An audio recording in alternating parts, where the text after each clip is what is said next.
دنیا میں ایسی ریاستیں دنیا میں موجود ہیں جو اپنے لوگوں کی زندگیاں بہت آسان کرتی ہیں، لیکن بدقسمتی سے پاکستان ایسی چند ریاستوں میں سے ہے جہاں نہ صرف حکومت اپنے لوگوں کے لیے مشکلات پیدا کرتی ہے، بلکہ لوگ خود ایک دوسرے کے لیے مشکلات پیدا کرنا چاہتے ہیں۔ اول تو پاکستان میں محظوظ ہونے کے لیے کچھ کرنے کو نہیں ہوتا، بچ بجا کے جو چیز رہ جاتی ہے وہ ہے شادی۔ بجائے سے کہ ہمارے مذہب کے مطابق جہاں شادی ہونا ایک آسان کام ہونا چاہیے، ہم نے ایسی چیزیں داخل کر دی ہیں جس کی وجہ سے ہماری نوجوان نسل جو ہے بہت ساری وجوہات کی وجہ سے، چاہے اس میں اچھی چیزیں بھی شامل ہوں، ہم نے اس رسم کو بھی بہت مشکل بنا دیا۔ یہ بات تو سمجھ آتی ہے کہ اگر کوئی شخص جو ہے وہ صحیح سے زیادہ اچھا کما نہ رہا ہو یا زیادہ تعلیم یافتہ نہ ہو تو سمجھ آ جاتا ہے کہ اس وجوہات کی بنا پر شاید جوڑے نہ بن پائیں۔ لیکن اگر مسئلہ یہاں پر آ جاتا ہے کہ آپ جو ہے کسی غلط زبان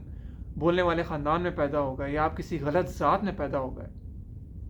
تو آپ کی شادی کرنا کسی دوسرے انسان کے ساتھ بہت مشکل ہو جاتا ہے۔ بات یہیں تک صرف ختم نہیں ہو جاتی۔ اگر آپ کراچی یا پاکستان کے کسی دوسرے حصے میں کسی ایسے علاقے میں پیدا ہو گئے جس کا یونین کونسل یا ناظم یا جو بھی ہے وہ اپنا کام نہیں کرتا اور شہر گندا رکھتا ہے، تو یہ بات آپ یاد رکھ لیجئے، اس کا نزلہ کہیں نہ کہیں جا کر آپ پر ضرور گرنے والا ہے۔ آپ لڑکی ہوں یا لڑکا ہوں، آپ اچھی تعلیم حاصل کریں، لیکن اگر آپ کسی ایسے شخص کو پسند کرتے ہیں جو کہ ایک ایسی جگہ پر رہتا ہے جو کہ آپ کے علاقے سے زیادہ اچھا علاقہ ہے، تو وہ اس شخص کے والدین کبھی آپ کے گھر میں شادی کرنے سے راضی نہیں ہوں گے، کیونکہ ان کے نزدیک آپ کا کسی برے علاقے میں پیدا ہو جانا آپ کے نزدیک ایک ایسی کالک ہے جس کو آپ ساری زندگی نہیں ہٹا سکتے، اور جس ملک میں پراپرٹی پرائسز جو ہیں وہ آسمان سے باتیں کرتے ہیں، اور جبکہ اس پوری ملک کی اکانومک کا ماڈل ہی صرف اور صرف ریئل اسٹیٹ پر مبنی ہو، وہاں ایک غریب آدمی کے لیے نہ صرف مکان بنانا مشکل ہے بلکہ کسی ایسی جگہ پر کرائے پہ مکان لینا بھی مشکل ہے جہاں پہ جو کہ اسٹینڈرڈ کلاس مانا جاتا ہے۔ اب مجھے بتائیں، ایک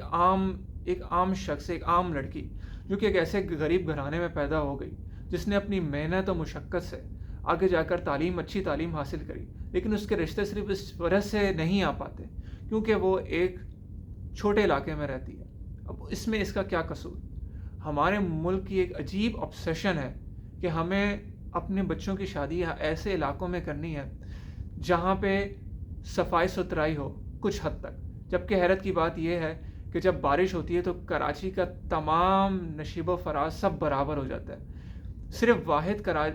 بارش کے وقت صرف وہ واحد ایسی وقت ہوتا ہے جس وقت کراچی میں امیر اور غریب میں کوئی فرق نہیں ہوتا۔ آپ چاہے ڈیفینس کے بنگلوں میں رہتے ہوں یا آپ کسی چھوٹے علاقے میں رہتے ہو، آپ کے گھر میں ضرور پانی آتا ہے۔ اس سے کوئی فرق نہیں پڑتا کہ آپ کے علاقے میں کتنے گٹر ہیں، کیونکہ سارے کے سارے گٹر ابل جاتے ہیں۔ دوسری چیز یہ جو ہمارے اکثر سننے میں ہمارے پاکستانی سوسائٹی میں دیکھنے کو ملتی ہے وہ ہے کہ آپ کا ذات کا ہونا، آپ کس ذات میں پیدا ہوئے ہیں یہ بھی میٹر کرتا ہے۔ اگر آپ غلط ذات میں پیدا ہو گئے تو آپ اب کچھ نہیں کر سکتے، لوگوں کے نزدیک آپ جانور ہیں، آپ جنگلی ہیں، اس سے زیادہ آپ کی کوئی اوقات نہیں ہے۔ آپ کتنے بھی تعلیم یافتہ ہوں، آپ نے نوبل پرائز بھی جیتا ہو، اگر آپ کے نزدیک یا تو آرائی نہیں لگا ہوا، یا اگر آپ بٹ میں پیدا ہو گئے یا آپ قریشی ہو گئے تو آپ پاکستان کے دوسرے لوگوں کے لیے آپ کی بیٹی نہیں دی جا سکتی، آپ کے گھر میں نہیں بلایا جا سکتا شادی کے لیے۔ کیوں؟ اس کی وجہ یہ ہے کہ اگر آپ مثال کے طور پر اگر آپ آرائی پیدا ہو گئے تو لوگ سمجھتے ہیں کہ آپ جو ہیں وہ کسی کے نہیں ہیں، یا اگر آپ کسی گجر خاندان میں پیدا ہو تو لوگ سمجھتے ہیں کہ آپ لڑاکا ہیں۔ مجھے نہیں سمجھ آتا کہ 500-600 سال پہلے جب کسی شخص نے سوچا ہوگا کہ یار اب میں اپنے نام کے لحاظ سے یہ نسل شروع کرتا ہوں تو کیا اس نام سے پھر کیا ایسی چیزیں ہیں جو کہ آپ کی نسل میں ٹرانسفر ہو جاتی ہیں؟ مجھے تو آج تک ایسی کوئی چیز نہیں سمجھ آئی۔ میں تو اپنے اتنے دوستوں کو جانتا ہوں جو کہ سید بھی ہیں، قریشی بھی ہیں اور بہت سارے ہیں، ان میں وہ تمام برائیاں میں نے دیکھی ہیں جو میں نے اپنے اندر دیکھی ہیں، اور میں بہت ساروں میں وہ تمام اچھائیاں دیکھی ہیں جو میں نے ان کے اندر بھی دیکھی ہیں۔ مجھے نہیں سمجھ آتا کہ ایسی اچھائی اور برائی کی ایسی کون سی فہرست ہے جو کہ ہمارے آباء و اجداد اور بزرگوں کے پاس ہے کہ وہ خاندان کا نام دیکھ کے پہچان جاتے ہیں کہ فلاں خاندان کے شخص جو ہے اس کے اندر یہ برائی ہوگی تو یہ اچھائی ہوگی. اگر آپ کو کچھ ایسی چیز پتہ ہے جس کا سائنس آج تک ادراک نہیں کر پائی ہے لیکن آپ لوگوں کے آباء و اجداد نے ادراک کر چکے ہیں, تو لہٰذا مجھے بھی شیئر کریں. میں یہاں پہ برطانیہ کے سائنٹسٹ سے شیئر کرتا ہوں جو یہاں کے لوگ نہیں سمجھ پائے, لیکن ہم نے اپنے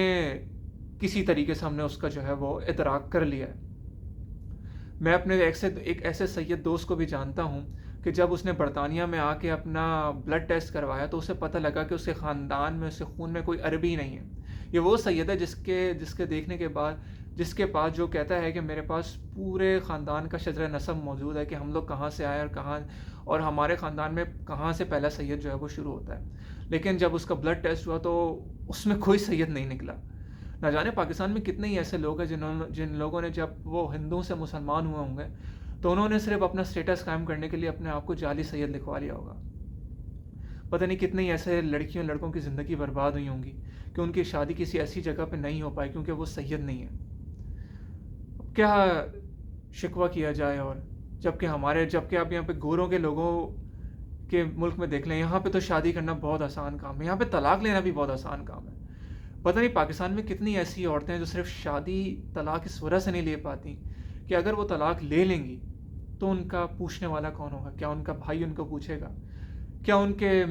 ان کا باپ انہیں پوچھے گا؟ وہ ساری زندگی جو ہے وہ شوہر کے تھپڑ اور سانسوں کے تانے سنتی رہتی ہیں کہ ان کا کوئی پوچھنے والا نہیں ہے. واقعی یار ہمارا ملک واقعی ایک لاوارث ہے, اور ہم پاکستانی ایک بہت بڑے لاوارث ہیں. شکریہ.